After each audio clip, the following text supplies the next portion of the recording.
Kailan nga ba lumaya ang bansang Pilipinas at mga Pilipino mula sa mga kadena ng opresyon, represyon, pang-aabuso at kahirapan? Mula noon at hanggang ngayon, tayong mga Pilipino ay nananatiling alipin sa ating sariling inang bayan at tinubuang lupa.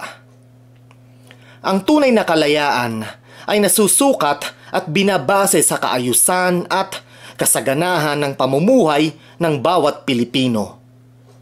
Ang tunay na kalayaan ay hindi hinahain sa hapagkainan ng walang kapalit.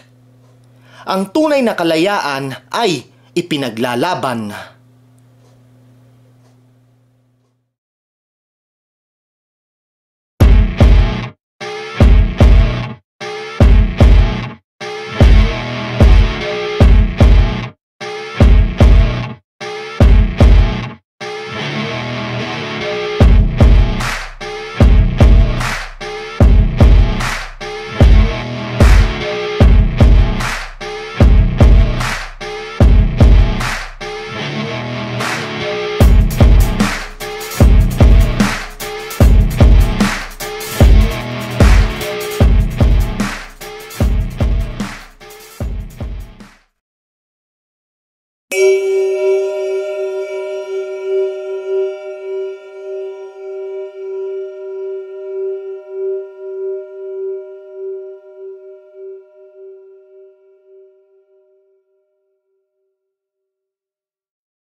Mark said that he has all the rights to report, to express his opinion and expression, according to the 1987 Constitution Bill of Rights.